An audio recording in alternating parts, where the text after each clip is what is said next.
Hello everyone, this is Thunder Bob here, and this is a new series that I'm going to start where I look back at games and events that have helped define me as a gamer today. This is going to require a little bit of setup, so ask for a little bit of patience here. Now the first game I'm going to talk about is actually the first game I can remember ever playing. It's actually not just one of my oldest gaming memories, it's one of my oldest memories, period. To start with, my parents passed away recently. They passed away over the holiday. I love them dearly, and this has been very difficult for me. It's led me to do a lot of kind of introspection and examination of my life, thinking about how my parents influenced me, how they helped create the person I am today. It's difficult to share these type of memories, but I think talking about it and sharing how special these moments were to me is kind of therapeutic. So I appreciate, patience and understanding from people. Now to start with, my real name's Robert. I go by Thunder Bob on the channel. I was actually named after my dad. He's also a Robert. And he went by Bob, though. And as I grew older, I also eventually went by the name Bob. My dad wasn't much of a gamer. He did it a little bit, but for the most part, he kind of lived vicariously through me. He was much more into kind of nature, and he was a horticulturalist by trade. He had his own business. Here's a picture of him. He used to help relocate alligators back in the day, long before I was born. My mom, she was legally blind, and I had trouble sharing kind of my passion for games with her. There's only so much you can do with a video game when you can't see it. My dad, though, he always humored me, and he'd watch me play when I had something interesting. He'd sometimes even, be impressed with how these games have progressed. As the new games came out and the graphics got better and stuff, he took interest in it. In particular, I can remember showing him, Ocarina of Time and Pilot Wings when the 64 came out, and he came to realize games were now in the third dimension. After that, I got into PC gaming, as I got older, and I showed him, the Half-Life and Half-Life 2 games, and the progress between those games kind of amazed him in just a couple of years, how advanced gaming had become. It was around that time that I moved out of my parents' house. I moved out and I got my own place. I'd only get to share those kind of moments with my dad at holidays when he came to visit. We didn't get to spend as much time with each other, unfortunately. But that gets back to my oldest video game memory. This is maybe a defining moment as far as me being into gaming. I grew up in this little town called LaBelle, and there wasn't a lot out there, but there was a mini golf course. And that mini golf course, of course, had a little arcade in it. And I can remember playing with my dad there. They had Galaga, Galaga here running on my arcade. But they had Galaga there, and this would have been 1989, 1990, somewhere in that range. I know Galaga came out in 81, so this was about 10 years after its release. And but it was new to me. I think it was the first game I remember playing. We grew up pretty poor. I didn't have a home console until I got a hand-me-down NES, maybe a year after this event.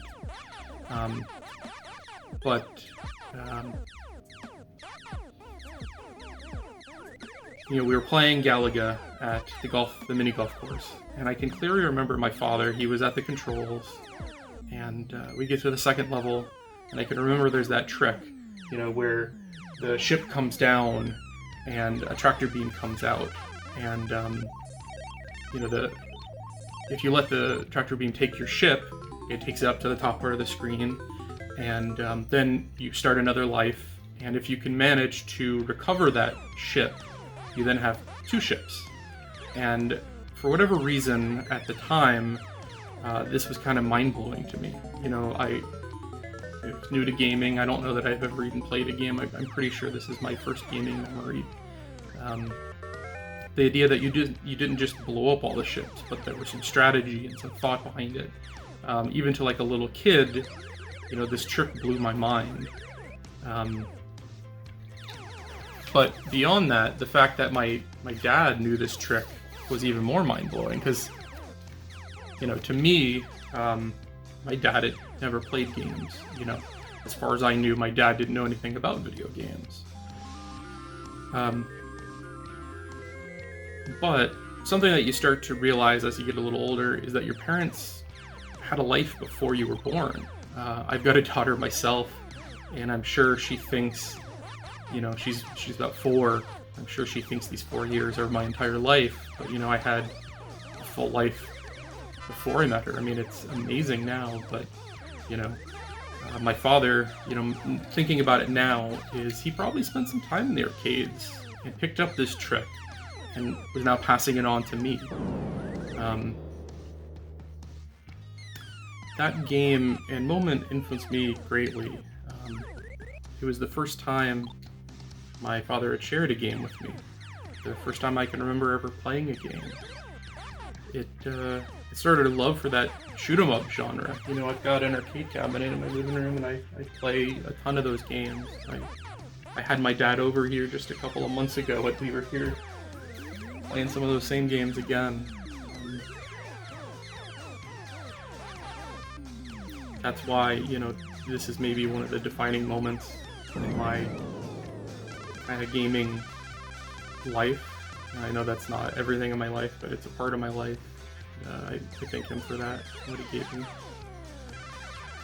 I'm glad I got to share it with him. And as the years went on, I was the one who was showing him the video games.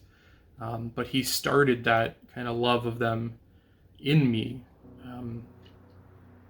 And I wish I could ask him about that and so many other things. Sorry, I'm rambling a little bit here, but it's a hard thing to talk about.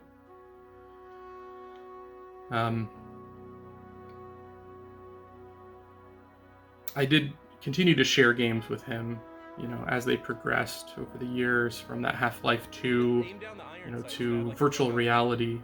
2016 I got a Vive, and I showed him several demos and games, and he was pretty amazed by it.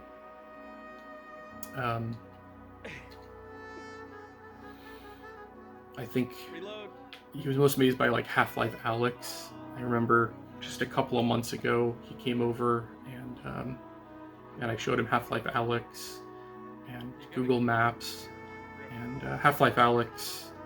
He was pretty speechless by the experience.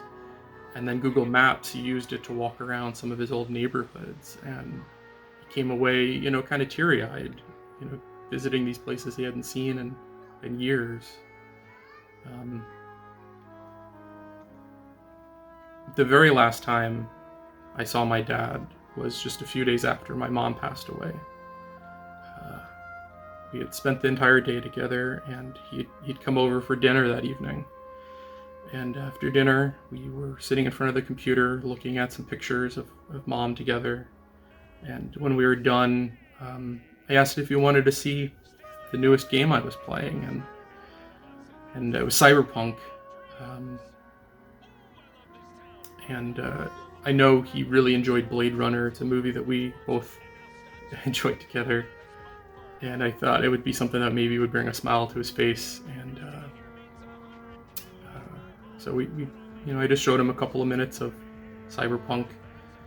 And we drove around, and I walked around the city, and he was really amazed by, like the fidelity of it and how much it had progressed. And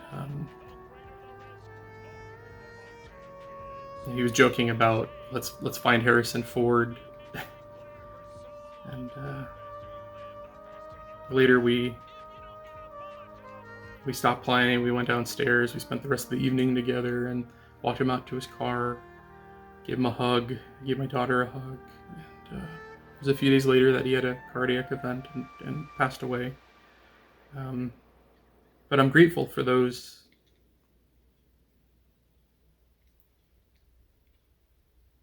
moments we got to spend together.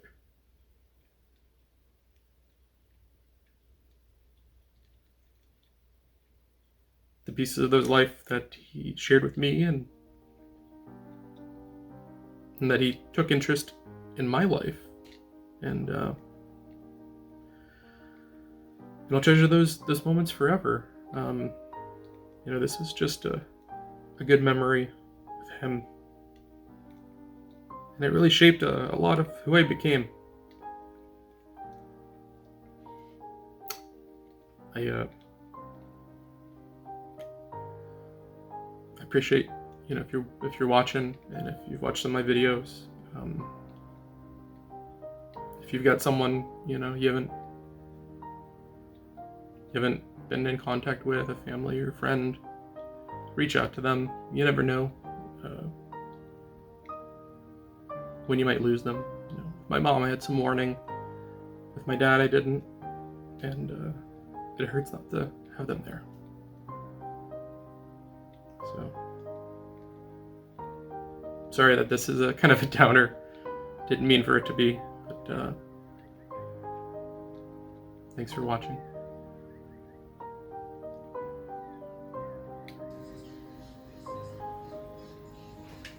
So what do you think? It's pretty wild. Like, could you imagine this in your lifetime when you were younger? No. You gotta go that way.